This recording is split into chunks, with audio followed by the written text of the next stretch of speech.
What's up, everybody? Welcome to Are You Down with LPT, the podcast where agents like you share their stories, experiences, and insights to help each other level up and thrive. In every episode, we're diving deep into the real-life challenges, wins, and lessons from the front lines.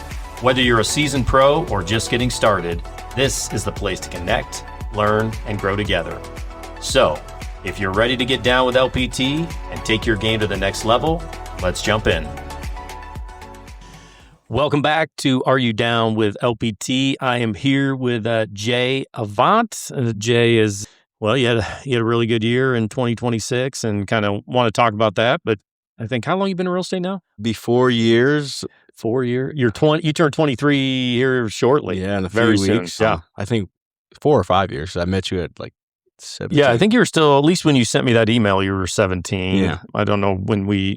at Chipotle if you were actually 18 yet or not. No, I don't think I was. Yeah. Not till afterwards. So yeah.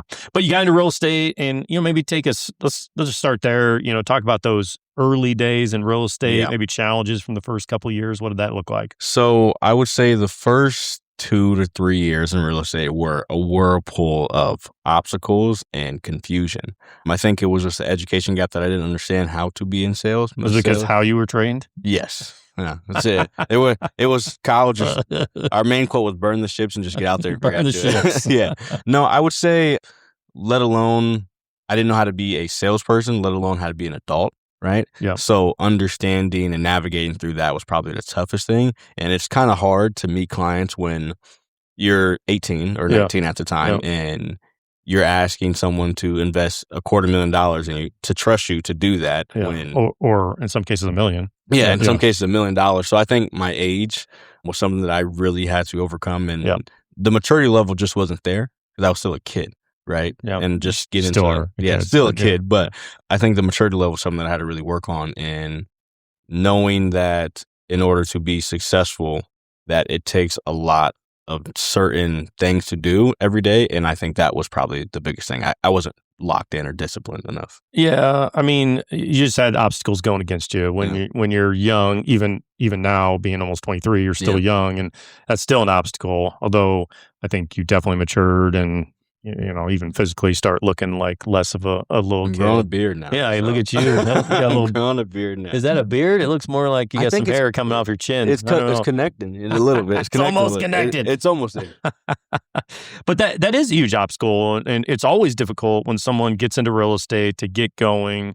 That's why there's an 80% failure rate by year 3. This is a tough business, and it's even tougher when you're younger. So I was really encouraged that, hey, you didn't give up. Yeah. And, I think a lot of people maybe give up on the business before the breakthrough. I think that's a problem. I mean, you and I talked about this before, and I know Kelly Musgrove mentioned this to me. I think they give up too soon because it's not till realistically that year 3 is when like the things start to make sense. Like the books you read start to make sense. The videos you watch start to make sense because you've repeated enough times to where, okay, now I know, right? Yeah. So I think I want to start there. You talk about the videos you watch and the books you read. I think especially, I mean, it's true for anybody. We need to continue to learn, but as a new agent, someone jumping in the business, like you got to absorb all of that. Yeah. Find good podcasts. I'm a huge Tom Ferry fan. To be listening to that, see the things you need to do, read the right books, listen to the right people.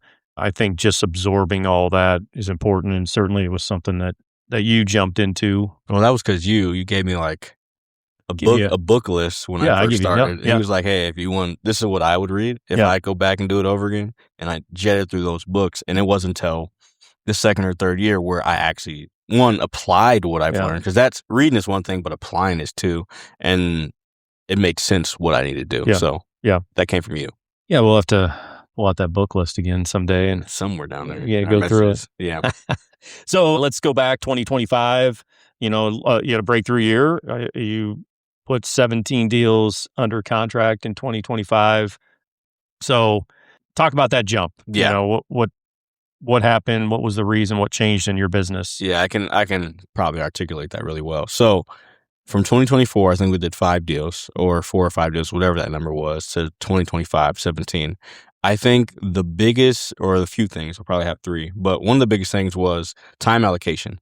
right? Spending my time on things that will actually move things forward. So it's needle moving activities, right? Coming into the office and actually doing things that matter instead of just being in the office, just be in the office was one of the things I learned. In 2024, I think the problem was I got caught in the idea of thinking of different strategies so much, always getting caught in the thinking phase. And I think 2025 is where I took action on many things that came in and just learned after doing it. So I would say one of the biggest things was the follow-up. The money's in the follow-up, as you say. And I think you had mentioned this before that Tom Ferry had spoke about, you don't need more leads, you need to follow up better with the leads you have. And I think that really made sense because most of the deals I did last year was from leads I got 6 or 7 months ago, right? So that was a big thing, and consistent lead flow into my business, right? So we're in the lead generation business. Well, there's two things: you get caught working in your business and on your business. So I was always getting caught working in it. Day-to-day activities that didn't really move things forward. So one of the things I focused on, okay, what daily activity do I need to do in order to make things move, right? So working on lead generation, talking to FSBOs and expired and stuff like that. I think I had a stream of 4 deals from one expired to call, right? And getting out into the community and having conversations with people and not being so secretive, I think was the biggest things that made that jump. Is if 1 million people knew what I sold, I'd probably have a lot more business. And that mentality kind of flowed into 2025. I was like, I just need to tell more people. That's the key. I remember having that conversation with my wife many years ago when real estate wasn't going well. Like, hey, you're a great real estate agent. And the problem wasn't that I wasn't a good real estate agent or I didn't know what I was doing. Just not enough people knew that I was a good real estate agent. And so that's the greatest thing we can do. You had a couple other nuggets in there. One is, the follow-up, like how much and how many, how much money and how many people like in our database now, or we've connected with over the last 6, 12 or longer, that now might be the time as we jump into 2026 and rates have trickled down. So it's easy to grab the stuff that's ready to go. I think it's much more difficult, takes more time and a devotion to stay on top of those people that have been. Well, I just think we just have to have mentality is like, do something that you're like, same thing I tell when I talk to kids in class, do something that your future self will thank you for. And that is defined by follow-up, right? You need to make money for the next 3 months and not worry about the next 2 days, right? And I think that was kind of the big things I understood. And it was delayed gratification. I understood that process a little bit more. Is in order to be successful, I have to not stop getting caught in the idea that if I don't win right now, then it wasn't worth doing or whatever it may be. And I think 2025, where I had the 17 deals, is I was in more spaces where I could talk to more people. I was consistent with the people that I did talk to. And I understood that it was more of a longer game and more relationship based. Because I'm a very transactional person, which and it's something that I'm working on getting out of because relationships is what makes the money. But understanding the difference. So talk about, I guess, we talk a lot about 5 spokes and, I know you've done different things. We've kind of alluded to that already here, but I think it's important to have several. I don't want to just rely on the people I know. If I do that, it's going to be a roller coaster. But if I can really truly build out 4 or 5 spokes, then I think we've got something. So talk about maybe what your 5 spokes look like. Okay, so I can go over most of them, or the ones that I actually do use. I think since I'm on college team, Zillow goes unsaid, so there's one for people that's listening. There's one, but that goes unsaid for us. 2. I know that you'll hear a lot of people talking about the SOI, but that really is huge, right? And what does that mean? Everyone unilaterally should know what you do, right? So there's a lot of people that know you and you may not know them, but getting your name out there and talking to people that know and should understand what you do. For example, I met a guy at the gym today. His girlfriend's buying a house. We knew each other for 2 years. That made me mad, right? Because that means I wasn't doing my job good enough to tell the people that I'm close with about what I do. So the more you do that, I would say is the second spoke is SOI. 3 is I do a lot of good with cold calling. If you have nobody to talk to, or you feel that everyone in your circle of influence when I was younger wasn't buying houses or wasn't ready to do that, well, there's people out there buying and selling houses, right? You have to cold call and get on the phone and ever find those people, right? And I would say partnership relationships is really huge. And what that means to me is I work a lot with DMPS. Now there's probably 5,000 or 6,000 teachers and staff administration in there. Well, if I just talk to 1% of that, then that's a good margin of people that I might be able to do deals with, right? So building out relationships with established companies or people or nonprofit organizations where people actually be is a good way to kind of get more people in your center of influence is what I would say. And then 5, I would say social media, but I haven't really done much of that. But social media to me, there's kind of 2 ways to do it. You can pay for it, and there's free content. Free content is just educating the people that you already know. Paid advertisement is ways to get people you don't know that are actually interested in raising their hand, like, hey, I might be interested in this. Now, that's something that you and I have been trial and error for the last few months to kind of figure out. But putting money behind social media to get people raise their hand, like, oh, this is something good to offer. And I think that's something that I'm working on a lot this year with some of the books that I've been reading. Yeah. And those 4 or 5 spokes, they can change over time, right? Absolutely. I mean, as we've talked about, and you diving into for sale by owners and expires, taking a break, coming back to it, like it can continually evolve and change. It sharpens your skills for sure. It keeps you ready. I think it sharpens your skills for sure. You talked a little bit ago just about, kind of our schedule and lead follow up. I want to talk about that structure part because you mentioned it. Daily, what's a daily routine look like? A daily routine that maybe helped you going from 2 or 3 or 4 deals, 5 deals a year to, bumping that up to 17 last year. Walk me through a typical day. Yeah. Okay. So depends on the day, but yeah. If I was building a perfect day in Jay's life of real estate, which I try to strive to do, one of the first things I focus on besides going to the gym, which goes unsaid, was when I come into the office. Well, let's just go back to the gym. So one of the things I strive to do at the gym now is talk to 2 new people, right? One of the best ways you can meet people is where you're already going. Yeah. So today I talked to 2 new guys that I met. I think his name was Connor and I can't remember the other guy's name was Tim, 7 years old. But so that's usually how it starts, is I get my day going by talking to people that I'm already where I'm at. So when I come here, right, there's kind of 2 main things or 3 main things that I feel like every agent should have required in their day. Promotion, and that's getting your name out there socially. And that either is talking to people that you already know or getting videos out there, whatever. Yeah, whatever it may be, right?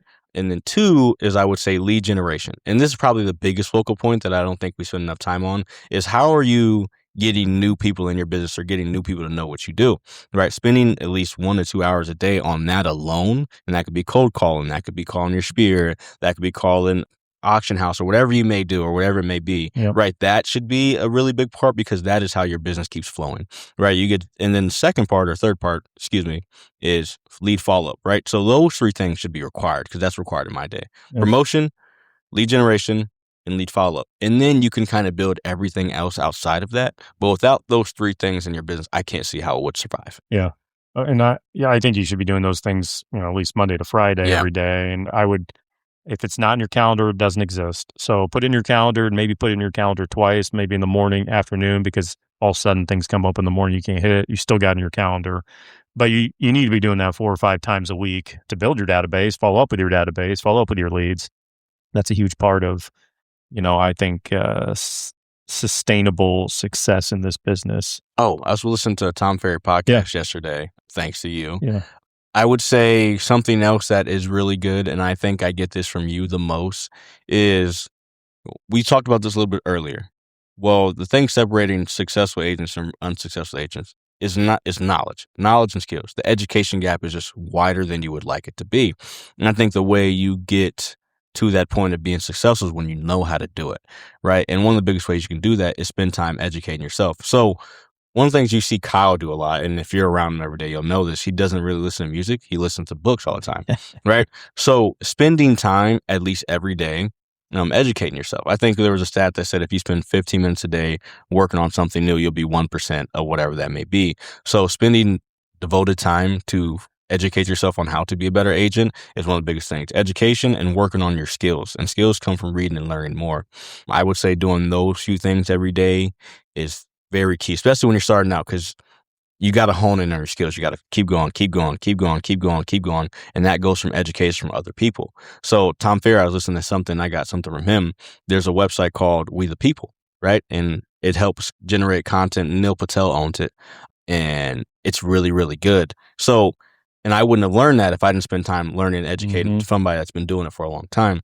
So sometimes when you're struggling, when you're first starting out, and I can speak to this, is you just don't know what to do. The only way you do that is by educating yourself. So spend time reading, learning, and listening, right, to other people and whatever that may be. So doing those things every day, at least 15 minutes, will be enough time for you to listen to one podcast on, if I do this, okay, this might work. And then actually when you're listening and learning, well, get out there and apply it, because that's the only way it makes sense. Yeah, that's good. Never stop learning. Like and especially in our industry is always evolving and changing. And so I think to continue to learn and see what's new out there so we can grow our business or stay consistent in our business, huge. So I appreciate you saying that.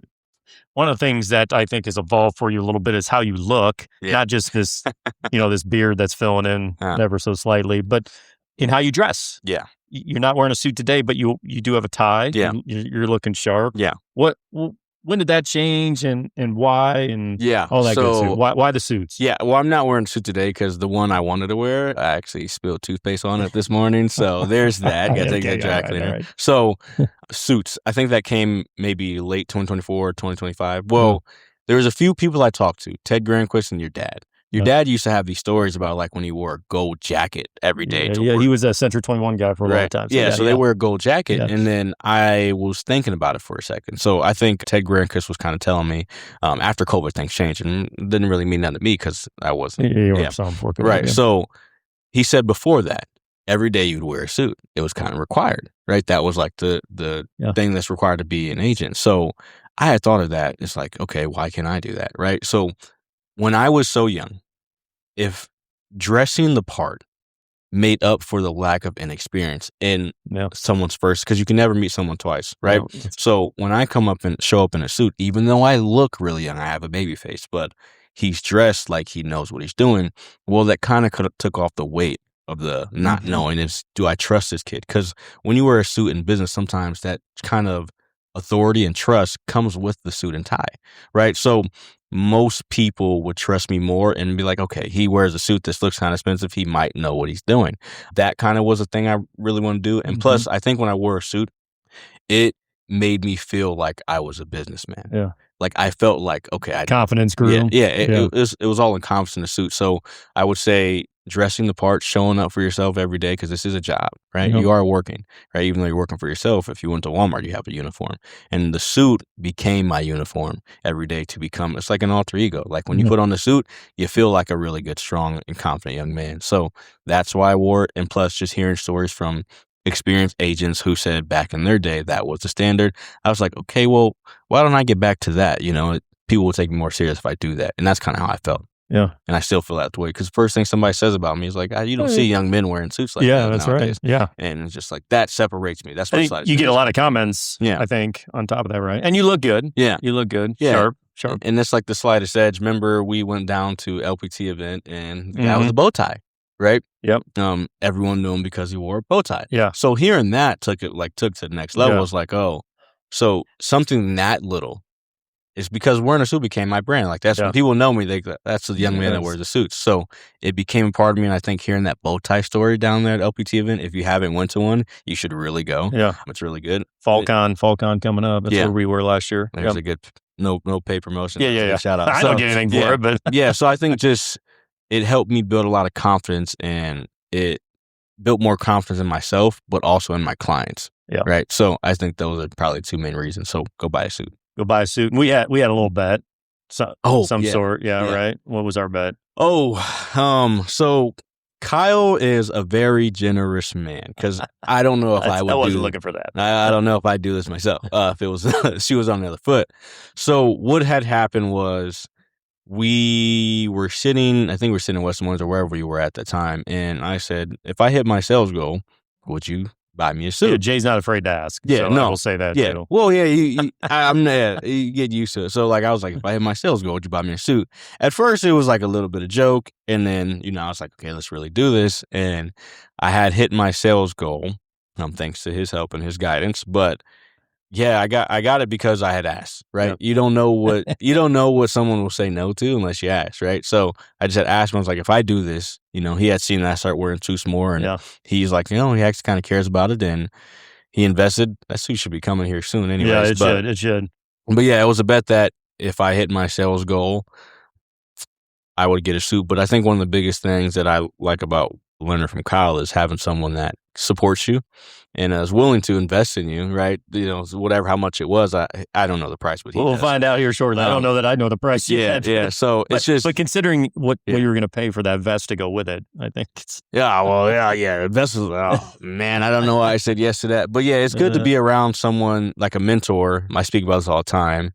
Is someone that will invest into you. He's been investing in me since he met me when he paid for half my tests and schooling to believe in you, and I think that still transitions over to today, 5 years later, to be like, hey, this kid, young man, actually has a goal and he wants an award for something, and I believe in him enough to actually do it. So I think that comes from having someone around that will invest in you. It was pretty, I would say that's a big jump. You more than tripled your business from, year over year, and you want to continue to do that. We'll do that this year too. Yeah. So talk about that. Think about 2026 and beyond. What do you want to see out of your business? Goals for next year and beyond? Yeah. So I think so far we have 5 closed, and I think I have 4 pending, I think. Here we are, March 9th. Yeah. So I would say I want to the goal was 20 last year, but we're halfway there. So we'll probably have to bump that up in the second quarter a little bit. But I would say increasing by 10% is something I think we talked about a little bit, is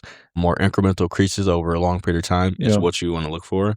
But for me, consistency, if I'm talking to when we listen to this in the future, Jay in the future, is being consistent, because that's probably one of the things I struggle with, is getting distracted a lot.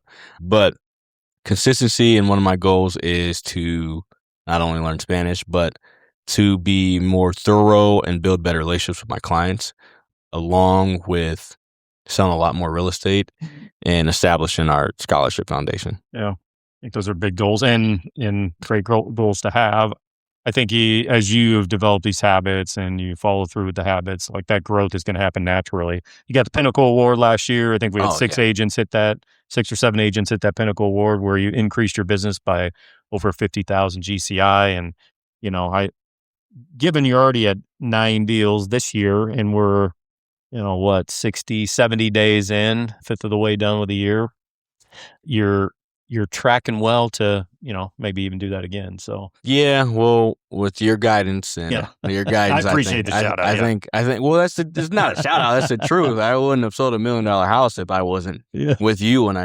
So I think that's another thing is, if you're starting in the business and you're struggling, go find someone that's really established, because the only way to get to where you want to be is by someone teaching you how to get there, right? Kyle already had an established business where he was selling hundreds of homes. And I was like, I want to do that. When I met him, I said, I want to be the best. Only someone that is the best can teach you how to be the best. And that's who he was at the time. So if you're struggling in real estate and you have no idea what to do, I would say go find someone in LPT or wherever, just for LPT agents, that's successful. And you'd be surprised how much people want to help. Yeah, I remember an individual who is having a ton of success, another company right now, but when he was just starting out, this has been like 6 or 7 years ago, and he asked to lunch, I don't know, I had to be top of the 6 or 7 agents. I remember having lunch with them, and he said, I just want to take out a lot of the top agents, see what they learn from that, because that's what I want to be. And, today is, and he's got a good sized team, and it's been cool to see him grow over 6 or 7 years. But that's where he started. He's like, I want to learn, and how do I learn? I learn from the people that are already doing it. So mentorship and grabbing on to people that are doing it, I think, is important. Yeah, that goes back to what we said. Like, the thing stopping you, the listener, in my opinion, from being the top agent that you want to be, whatever success is to you, is not because you're not qualified. You just lack the skills and the knowledge to do it. Yeah. So there's 2 ways to learn: from people and from the information that we have at our disposal. So if you focus on those 2 things, along with applying what you've learned, because if you don't make that jump to apply what you've learned from these people and from these books and, whatever it may be, then it's all pointless. So being in the situation to work and hone on your skills, I think that's a skill that's been lost, is honing your skills no matter what. That will get you to where you want to be. 1, educating yourself, doing what you said you learned, right? And being around people that's actually doing it, because you'll be surprised how many things you learn from being in a car with Kyle, right? Yeah. So I watched him sell a $200 million house. Yeah, what were they? Like $2 million house. Yeah, $2 million house. So I would say if you're listening, you're struggling, well, take time to educate yourself, learn the skills, and biggest thing of them all, to apply the skills that you learn. Trial and error, trial by fire. Burn the ships, as we say. Burn the ships. Jay, appreciate it. Always great information, and good luck on a even better 2026. And we'll see you again at the end of the year. Yep. Thanks. That's a wrap for today's episode of Are You Down with LPT? Thank you so much for tuning in. We hope you get some valuable takeaways to apply to your journey. New episodes drop every Friday, so make sure to subscribe so you never miss out. And hey, if you have your own story you'd like to share or questions you'd like to dive into, hit us up.